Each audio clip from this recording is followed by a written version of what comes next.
उत्तर प्रदेश के लखनऊ से बड़ी खबर निकल करके आ रही है, जहां यादव सेना संगठन के राष्ट्रीय अध्यक्ष शिव कुमार यादव को हाउस अरेस्ट कर लिया गया है। पीछे आप देख सकते हैं पुलिस महकमा यहां पे मौजूद है। इनके घर के बाहर इन्हें डिटेन कर लिया गया है। यहां पे इनके घर को पूरे पुलिस छावनी में तब्दील कर दिया गया है, क्योंकि कल 29 जून को इनका आह्वान था। ये इटावा जाने वाले थे अपने पूरे दल बल के साथ, पूरे संगठन के लोगों के साथ। इनका कहना यह है कि ये विधिक सहायता प्रदान करने के लिए मुकुटमणि यादव और तमाम संतराम यादव वगैरह के साथ जो वहाँ पे अमानवीय घटना घटी थी उसको लेकर के ये लोग जाने वाले थे। यहाँ पूरी अभी अधिवक्ताओं की टीम भी आ चुकी है जी। ये खबर जब सुनी कि यादव सेना संगठन के राष्ट्रीय अध्यक्ष शिव कुमार यादव जी को हाउस अरेस्ट कर लिया गया, बातचीत करेंगे। सर, क्या कुछ मामला था, किस तरीके से, जिस तरीके से आज इनको हाउस अरेस्ट किया गया, इसे कैसे देखते हैं आप, और कल की क्या तैयारी है आप लोगों की? अब कल की तैयारी हम लोगों की पूरी थी कि हम लोग चलेंगे। अध्यक्ष जी को हाउस अरेस्ट किया गया।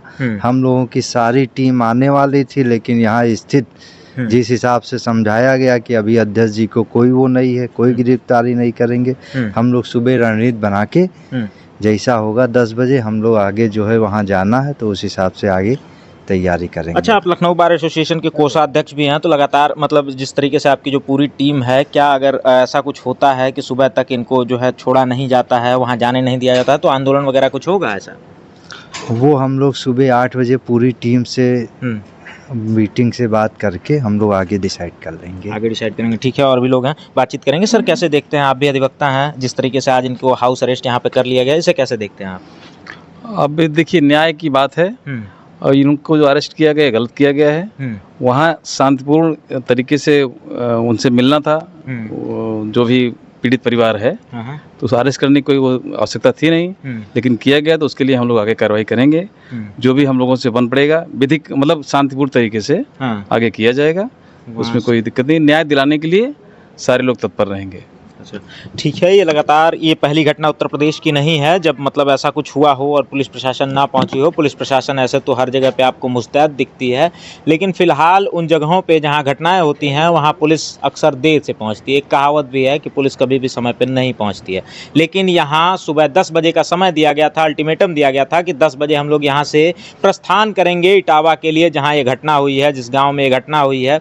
उनके परिजनों से मिलेंगे और उन्हें विधिक सहायता प्रदान करेंगे। आइए हम दिखाते हैं, शिव कुमार यादव जी घर के अंदर हैं। ये पूरा पुलिस प्रशासन यहाँ पे मौजूद है जो इनको हाउस अरेस्ट किए हुए है।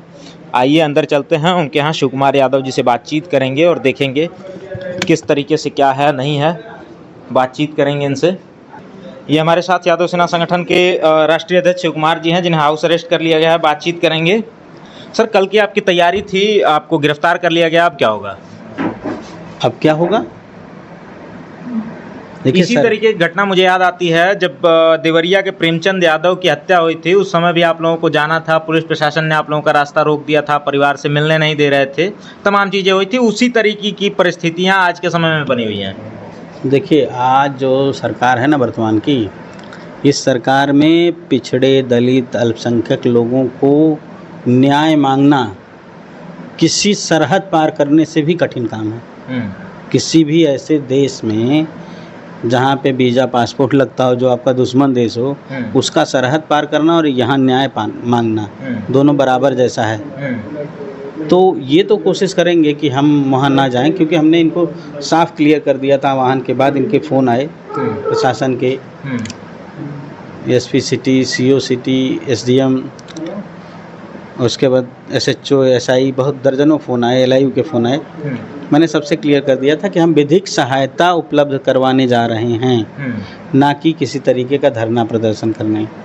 उसके बाद भी प्रशासन डरा हुआ है, तो सोचिए कि आप न्याय मांग रहे हैं तो ये हाउस अरेस्ट कर दे रहे हैं। अच्छा, जिसने मतलब इस तरीके की जो महिला है, महिला ने जिस तरीके का बयान दिया है, सर काट देना, यादवों की बहन बेटियों को सड़क पे नंगा करके घुमाना, लेकिन उसके लिए कोई गिरफ्तारी नहीं है। आप न्याय के लिए मेरी मांग वही थी कि जो इस तरीके के बयान दे रही है कि यादवों के सर का गर्दन कटवा लो, गर्दन कटवा लेनी चाहिए और उनकी बहन बेटियों को चौराहे पे नंगा घुमाया जाना चाहिए। वो खुलेआम घूम रही है, वो कलश यात्रा निकाल रही है, मीडिया को बाइट दे रही है और मीडिया खूब चटखारे लगा के चला रही है। तो कौन लोग हैं जो चाहते हैं कि प्रशासन की आड़ लेकर यादवों को जेल में डाला जाए, उनके ऊपर आपराधिक मुकदमे लिखे जाएं? कौन लोग हैं जो उस महिला को, रेणु तिवारी को बचा रहे हैं, उसके पति परीक्षित तिवारी को बचा रहे हैं। ऐसे लोगों को स्वतः संज्ञान लेके प्रशासन को कार्रवाई करनी चाहिए। अगर नहीं प्रशासन कार्रवाई करता है, कल को कोई घटना दुर्घटना घटती तो उसके लिए पूरा का पूरा जिम्मेदार प्रशासन है। अच्छा, जैसा कि हम लोग देख रहे हैं कि आपके यहाँ पे आवास पे पूरी जो है वकीलों की एक फ़ौज आ गई है, आपके घर को पूरा छावनी में तब्दील कर दिया गया है, पुलिस प्रशासन बैठी हुई है। उनका साफ साफ और सीधे तौर पे जब हमारी ऑफ कैमरा बात हुई तो उनका कहना ये है कि हमें ऑर्डर्स हैं कि सुबह तक इनको घर से बाहर ना निकलने दिया जाए। बातचीत होती है कि सुबह तक ही केवल, या सुबह से ज़्यादा, तो कह रहे हैं अभी जो आदेश है वो सुबह तक का है, हो सकता है शाम तक रहेगा, वो कल मुझे नहीं जाने देंगे। ठीक है। और आप लोगों ने देखा भी होगा कि मेरे साथ जो भी टीम थी वो अधिवक्ता साथी थे मेरे। बिल्कुल। जैसे उन लोगों को पता चला, क्योंकि सब लोग तैयारी किए बैठे थे कि सुबह निकलना है, कुछ लोग रास्ते में थे, अन्य ज़िलों से थे, तो सभी लोग आ गए। कोई आपको 18-20 साल का लड़का नहीं दिखा होगा, सब मैच्योर्ड लोग थे जी। लखनऊ बार के कई पदाधिकारी भी थे, वो लोग भी जा रहे थे। उसके बाद भी अगर प्रशासन को डर है कि हम लोग दंगा करने जा रहे हैं, तो ये तो प्रशासन की समझदारी के ऊपर डिपेंड करता है, क्या समझ है इनकी, क्या सोच रहे हैं ये, क्या इनको किसी को न्याय विधिक सहायता उपलब्ध करवाने वालों से भी डर लग रहा है। ये डर क्यों लग रहा है, क्यों ये नहीं चाहते कि उनको विधिक सहायता मिले, इसमें कई सवाल हैं। क्या शासन प्रशासन जो है आज के समय में यादवों से, यादव सेना से, इन लोगों से डरा हुआ है? क्या इनको यादवों की ताकत का अंदाजा है? बिल्कुल अंदाजा है। उन्होंने नमूना 26 को देख लिया कि सोचिए कि किसी भी के नेतृत्व के बिना युवाओं ने उतना बड़ा जन समंदर खड़ा कर दिया था। अगर कोई अगुवाई करने वाला होता, उनको सही रास्ता दिखाने वाला होता, तो ये आंदोलन बहुत बड़ा हो सकता था। और जो हिंसात्मक आंदोलन हुआ उसके लिए पुलिस प्रशासन का एक दरोगा जिम्मेदार है जिसने हवाई फायरिंग की थी। उसकी वीडियो, उसके फोटोज़ घूम रहे हैं, उसके ऊपर कार्रवाई होनी चाहिए। जो भी पथराव हुआ उसका जिम्मेदार वो है। लड़कों को तो बिना मतलब मोहरा बनाया जा रहा है, उकसा रहा है पुलिस का एक आदमी, और अपराधी बनाए जा रहे हैं यादवों के निरीह बच्चे जो न्याय मांगने गए थे, थाना घेरने गए थे कि हमारे साथ जो अन्याय हो हमारे समाज के साथ, उसमें न्याय किया जाए, लोगों की गिरफ्तारी हो। लेकिन एक फायरिंग करके सब माहौल ख़राब कर दिया जाता है। तो उत्तर प्रदेश में न्याय पाना कितना मुश्किल है, इसका अंदाज़ा आप इसी से लगा सकते हैं कि कोई संगठन जब अपने समाज की आवाज़ को बुलंद करने के लिए, उन्हें विधिक मदद, न्यायिक मदद दिलाने के लिए अधिवक्ताओं की टीम लेकर के वहां पहुंचने की कोशिश करता है, तो आधी रात को उसके घर पे आ करके उसे हाउस अरेस्ट कर लिया जाता है। ये कहा जाता है कि वहां आप जाएंगे तो माहौल बिगड़ेगा, क्योंकि इसी 26 जून को भारी संख्या में यादव उस इटावा के उस गांव में पहुंचे थे। उसके बाद का जो माहौल था, जो नज़ारा था, वो आप सबने देखा। मीडिया ने तमाम तरीके से तोड़ मरोड़ के उसे चलाया, अब प्रदर्शित किया। तो कहीं ना कहीं यादव समुदाय की जो शक्ति है, जो ताकत है, उसका अंदाज़ा पुलिस प्रशासन और शासन को बखूबी हो चुका है।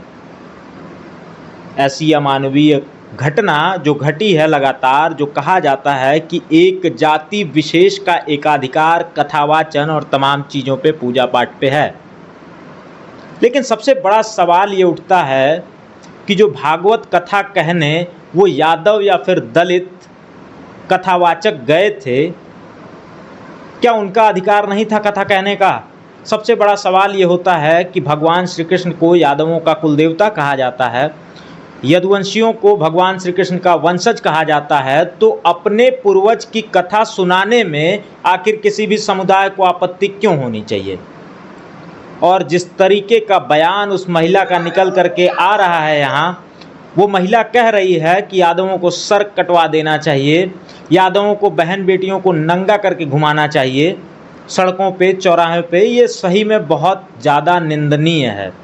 इसी चीज़ को लेकर के यादव सेना का आह्वान 29 जून को इटावा पहुंचने का था, लेकिन हाउस अरेस्ट कर लिया गया है। फिलहाल आगे क्या होगा, किस तरीके से चीज़ें होंगी, क्या सुबह तक जिस तरीके से ऑफ कैमरा पुलिस प्रशासन के अधिकारियों का कहना है कि छोड़ दिया जाएगा, क्या वाकई में सुबह तक छोड़ दिया जाएगा, या फिर ये हाउस अरेस्ट की जो अवधि है वो और ज़्यादा बढ़ाई जाएगी? हम रेगुलर अपडेट्स आपको देते रहेंगे। बने रहिए ओबीसी टाइम्स के साथ, जल्दी मिलते हैं।